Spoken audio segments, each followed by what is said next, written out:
അധികാരം എന്നൊരു സാധനം നമ്മുടെ കയ്യിലുണ്ടെങ്കിൽ നമുക്ക് ആരെയും പേടിക്കണ്ട. ആരെയും നമ്മുടെ ചൂണ്ടുവിരലിൽ നിർത്താമെന്നുള്ളൊരു അഹങ്കാരവും അഹംഭാവവും.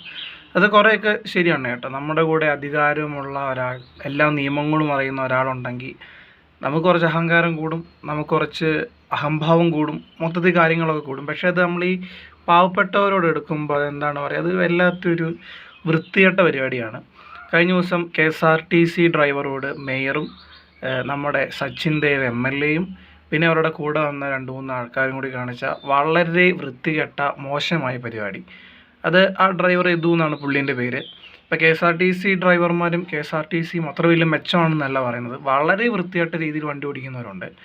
പക്ഷേ ഇവിടെ സംഭവിച്ചിരിക്കുന്നത് വെച്ച് നോക്കുമ്പം ഉറപ്പായിട്ട് തെറ്റ് നമ്മുടെ ആര്യ രാജേന്ദ്രൻ മേയറുടെയും സച്ചിൻ ദേവ് MLA യുടെയും ഭാഗത്താണെന്ന് തോന്നുന്നു. കാരണം ബസ്സിലുണ്ടായിരുന്നവർ എടുത്ത വീഡിയോസ് അവർ കയറി വന്ന് നിർബന്ധമായി ഈ MLA-ൻ്റെയും ആര്യ രാജേന്ദ്രനും അടക്കമുള്ളവർ ഡിലീറ്റ് ചെയ്യിക്കുക, എന്നിട്ട് ഇവരോട് തെറി വിളിക്കുക, ബസ്സിന് വട്ടം വെക്കുക. അപ്പോൾ കൂടെയുള്ള യാത്രക്കാർ പറഞ്ഞിട്ടുണ്ട്, നിങ്ങൾ എവിടെ വേണമെങ്കിലും പൊക്കോ, നമ്മൾ ബസ് ഡ്രൈവറുടെ കൂടെ വന്ന് ബസ് ഡ്രൈവർക്ക് വേണ്ട എല്ലാ സഹായം ചെയ്തു കൊടുക്കും എന്ന് പറഞ്ഞിട്ടുണ്ട്.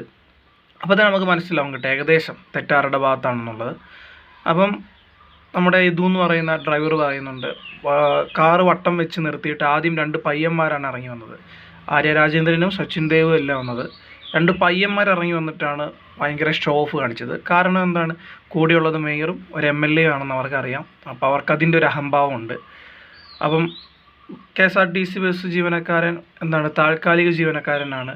പുള്ളിക്ക് വലിയ പിടിപാടൊന്നും ഇല്ലാത്തൊരു സാധാരണ മനുഷ്യനാണ്. അപ്പം അതിൻ്റെ പേരിൽ ഒരാളെ നമുക്ക് എത്രമാത്രം ക്രൂശിക്കാം എന്നുള്ളതിന് തെളിവാണ് ആ വീഡിയോ. അപ്പം ഇങ്ങേർക്ക് ആദ്യം മനസ്സിലായില്ല കേട്ടോ, MLA-നെ മനസ്സിലായില്ല, ആര്യ രാജേന്ദ്രനെയും മനസ്സിലായില്ല. അപ്പോൾ ഇതിന് മറ്റൊരു കയറി ഒന്ന് മനസ്സിലാക്കി കൊടുത്തു, ഞാൻ ആരാന്നറിയോ നിങ്ങൾക്ക്, ഞാൻ വിചാരിച്ചു എന്ത് നടക്കുമെന്നറിയോ, നിൻ്റെ പണി വരെ ഞാൻ കളയും എന്നുള്ള രീതിയിലൊക്കെ ഭയങ്കരമായ രീതിയിൽ വാചകം അടിച്ചു എന്നൊക്കെ പറയുന്നുണ്ട്. പിന്നെ എടുത്ത വീടിലെ ശമ്പളത്തിൻ്റെ കാര്യമൊക്കെ പറയുന്നുണ്ട്. അപ്പം ആര്യ രാജേന്ദ്രനും സച്ചിൻ ദേവ് MLA ഇത്രയൊക്കെ ഒന്ന് വാചകം അടിച്ച് സ്ഥിതിക്ക് പുള്ളി പറഞ്ഞു, നിങ്ങൾ തരാനുള്ള ശമ്പളമെങ്കിലും നമുക്ക് മര്യാദയ്ക്ക് തന്നെ എന്നൊക്കെ പറഞ്ഞു. വളരെ നന്നായി. അപ്പോൾ തന്നെ അവർക്ക് ശരിക്കും കൊണ്ടു കേട്ടോ സാധനം. ആ പറഞ്ഞത് അവർക്ക് കൊണ്ടു. കാരണം സ്വന്തം പാർട്ടീനെ ഇങ്ങനെ പറഞ്ഞു കഴിഞ്ഞാൽ എങ്ങനെ നമുക്ക് ഇതാക്കാൻ പറ്റില്ല. അപ്പം അവർ നന്നായിട്ട് കൊണ്ടു. അതിന് ശേഷമാണ് പിന്നെ പോലീസ് സ്റ്റേഷനിൽ പോയി പരാതി കൊടുക്കുക. അവിടെ പോലീസുകാരും ചെറിയ രീതിയിൽ ഒരു ഇത് കാണിച്ചു കേട്ടോ. മീൻസ് ഈ ഡ്രൈവർ ആദ്യം കൊടുത്ത പരാതി മാറ്റി വെക്കുന്നു, MLA-യും മേയറും കൊടുത്ത പരാതിയിന്മേൽ പെട്ടെന്ന് കേസെടുക്കുന്നു, ഇങ്ങനെ വിളിക്കുന്നു, അറസ്റ്റ് ചെയ്യുന്നു, ജാമ്യക്കാരനെ കൊണ്ടുവരുന്നു, ഒരു ചായ പോലും മേടിച്ചു കൊടുത്തില്ല എന്ന് പറയുന്നു. വലിയ ആരോപണങ്ങളാണ്. അപ്പോൾ നമ്മൾ സാധാരണക്കാർ ഇപ്പോൾ അടങ്ങി ഒതുങ്ങി ഒരു മൂലയ്ക്കിരിക്കുക. ഭരിക്കുന്ന പാർട്ടിയും അതിൻ്റെ MLA-മാരും മന്ത്രിമാരും അതിൻ്റെ മേയർമാരൊക്കെ കിടന്നങ്ങ് ഭരിക്കുകയാണ്. കുഴപ്പമില്ല, നമ്മുടെ സാധാരണക്കാരൻ്റെ വിധിയാണിത് എന്നല്ലാതെ വേറെ എന്ത് പറയാനാണ്. അപ്പം മേയറുടെ വണ്ടിയൊക്കെ വന്നു കഴിഞ്ഞാൽ മാറ്റി വെക്കുക, മന്ത്രിമാരുടെ വണ്ടി വന്നാൽ പിന്നെ പറയണ്ട, ഓൾറെഡി റോഡ് ബ്ലോക്ക് ആക്കിയിട്ടുള്ള പരിപാടി മാത്രമേ ഉള്ളൂ. സാധാരണക്കാരന് അതിൽ കൂടെ നടക്കാൻ പറ്റില്ല, ഈ കറുത്ത തൊപ്പി പോലും വെച്ചുകൊണ്ട് പോകാൻ പറ്റില്ല. അങ്ങനത്തെ അവസ്ഥയാണ്. പിന്നെ അതിനെക്കുറിച്ച് അധികം പറയണ്ട. എന്തായാലും ആര്യ രാജേന്ദ്രൻ മേയറും സച്ചിൻ ദേവ് MLA-യും കൂടി അവരുടെ അധികാരം നല്ല രീതിയിൽ വിനിയോഗിച്ചിരിക്കുകയാണ്. പാവപ്പെട്ട ഒരു സാധാരണക്കാരനായ ബസ് ഡ്രൈവർക്ക് സസ്പെൻഷൻ മേടിച്ചു കൊടുത്തു എന്നാണ് ഇനി മനസ്സിലാക്കുന്നത്. എന്തായാലും കൊള്ളാം. പുള്ളി പറയുന്നുണ്ട്, ഞാൻ മിന്നൽ ബസ്സിൽ പോയിട്ടുണ്ട്, മിന്നലിൽ ഡ്രൈവറായിട്ട് പോയിട്ടുണ്ട്, അന്നും പോലും കേൾക്കാത്ത ചീത്തവിളിയും പ്രശ്നങ്ങളുമാണ് ഇന്നിപ്പോൾ ഉണ്ടായിരിക്കുന്നത്. എന്തായാലും എന്ന് വെച്ച് ഡ്രൈവർമാരെല്ലാം മെച്ചമെന്നല്ല പറയുന്നത്.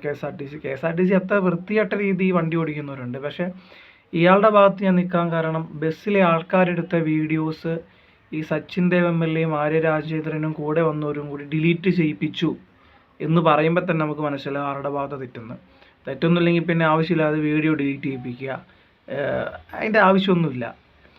എന്തായാലും നല്ല രീതിയിൽ ആണ് നമ്മുടെ ഇവിടുത്തെ ഭരണ സംവിധാനവും ഭരിക്കുന്നവരൊക്കെ നമ്മുടെ കേരളത്തെ കൊണ്ടു നടക്കുന്നത്. സാധാരണക്കാർക്ക് വളരെ സ്വതന്ത്രമായി ജീവിക്കാൻ പറ്റുന്ന രീതിയാണ് ഇപ്പോൾ ഉള്ളതെന്ന് എല്ലാവർക്കും മനസ്സിലായി കാണുമല്ലോ. പുള്ളി പറയുന്നുണ്ട് കേട്ടോ, പുള്ളിക്ക് നല്ല രീതിയിൽ പേടിയുണ്ട്. കാരണം ഇപ്പോൾ പുള്ളീൻ്റെ വിഷയം നല്ല രീതിയിൽ വൈറലായി കേട്ടോ. അത് ചിലപ്പം നമ്മുടെ ആര്യ രാജേന്ദ്രനും സച്ചിൻ ദേവ് ഒന്നും മനസ്സിലാക്കി കാണുമല്ലോ ഇത്രയും വൈറലാവുന്നത്. പക്ഷേ സാധാരണക്കാരുടെ കൂടെ നിൽക്കാനാണ് ഏറ്റവും കൂടുതൽ ആൾക്കാർ ഈ ലോകത്തുള്ളത്. അതിപ്പോൾ മനസ്സിലായി കാണുമെന്ന് വിചാരിക്കുന്നു. അവരെടുത്ത ഈ പുള്ളി കൊടുത്തേക്കുന്ന ഇൻ്റർവ്യൂസും പുള്ളി കൊടുത്തേക്കുന്ന പ്രസ് മീറ്റുകളെല്ലാം ഭയങ്കര വൈറലായി. എല്ലാവരും ആ സാധനം ഏറ്റെടുത്തിട്ടുണ്ട്. എന്തായാലും ഇതിൻ്റെ നല്ല ഞാൻ എൻ്റെ കോടതിയിൽ വിശ്വസിക്കുന്നുണ്ട്. അപ്പം ഇതിൻ്റെയൊക്കെ സംഭവങ്ങൾ എന്താണെന്ന് പറഞ്ഞു വരട്ടെ. അപ്പം അറിയാം സാധാരണക്കാരനാണോ അതോ അധികാരമുള്ളവനാണോ ഇവിടെ വില എന്നുള്ളത്.